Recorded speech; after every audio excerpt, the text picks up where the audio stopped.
Assalamualaikum teman-teman, kembali lagi di channel YouTube Siprama TV bersama aku Nabila, dan kali ini aku berada di depan Masjid Istiqlal, tepatnya berada di Jalan Wijaya Kusuma, Jakarta Pusat.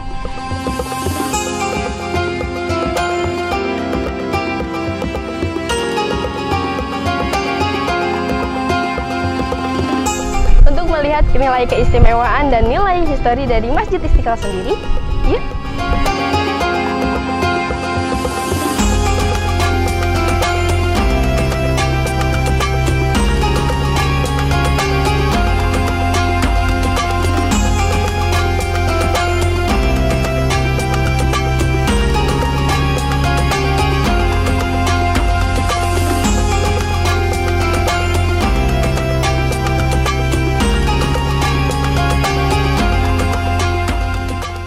Nama Istiqlal sendiri berasal dari bahasa Arab yang berarti kemerdekaan.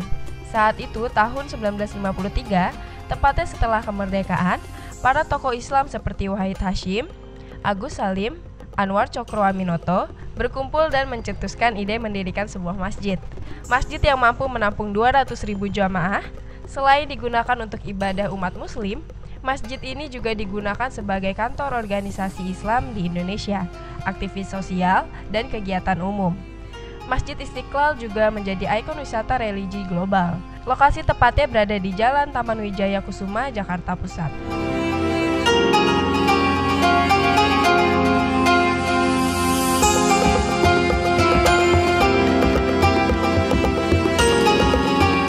Seperti yang kalian lihat, bangunan Masjid Istiqlal dan Gereja Katedral berhadap-hadapan dan berdampingan. Nilai toleransi bisa dilihat dari sejarah mendirikannya masjid ini yang diprakarsai oleh Presiden Soekarno.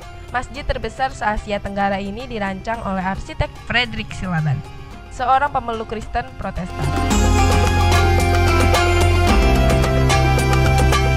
Tepat pada tanggal 22 Februari 43 tahun yang lalu, Masjid Istiqlal diresmikan setelah pembangunan selama 23 tahun.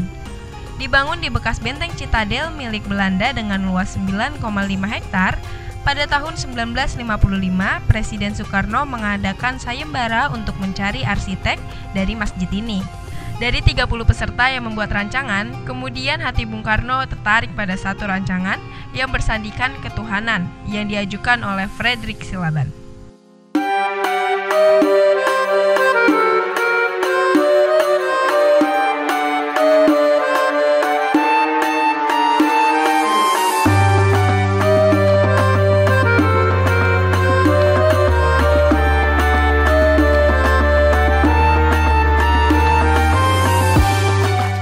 Seorang arsitek generasi awal Indonesia ini diketahui berkeliling ke seluruh Indonesia dan melihat beberapa masjid di dunia untuk mempelajari desainnya. Saat prosesi perancangan masjid, Frederick memasukkan banyak simbol yang berkaitan dengan Islam dan kemerdekaan Indonesia. Frederick Silaban juga menghasilkan banyak karya yang masih bisa kita lihat sampai sekarang.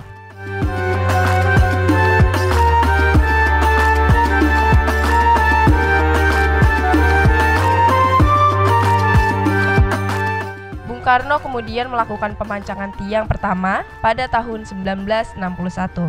Tetapi butuh 17 tahun lamanya untuk Masjid Istiqlal akhirnya resmi berdiri. Silaban membawa pembaharuan dalam rancangannya. Kubah masjid misalnya, berdiameter 45 meter yang melambangkan tahun kemerdekaan Indonesia, ada ayat kursi yang melingkari kubah itu. Masjid ditopang 12 tiang sesuai angka dari tanggal kelahiran Nabi Muhammad SAW yang jatuh pada 12 Rabiul Awal.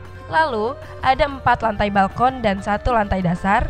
Total 5 lantai itu melambangkan 5 rukun Islam, jumlah sholat wajib dalam sehari, dan jumlah sila dalam Pancasila.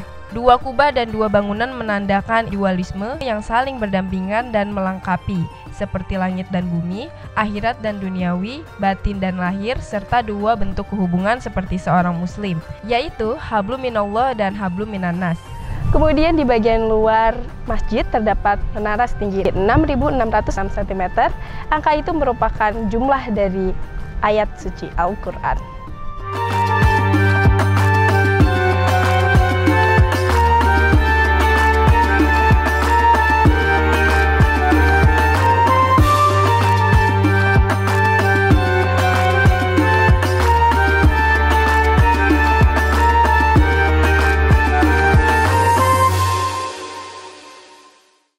2020, renovasi besar-besaran Masjid Istiqlal dilakukan di era Presiden ke-7 RI, Joko Widodo.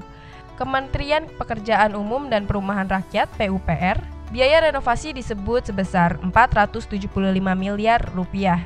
Sejumlah bagian renovasi, misalnya bagian mihrab yang dibuat lebih megah, tempat wudhu, dan area parkir bawah tanah. Penerapan pencahayaan digital, penggunaan panel surya untuk menghemat listrik, dan beberapa hal lainnya.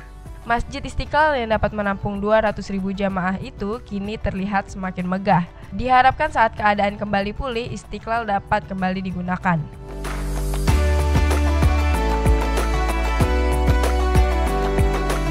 Sekian dari saya, Nabila, pamit undur diri. Selamat menjalankan ibadah puasa. Wassalamualaikum warahmatullahi wabarakatuh.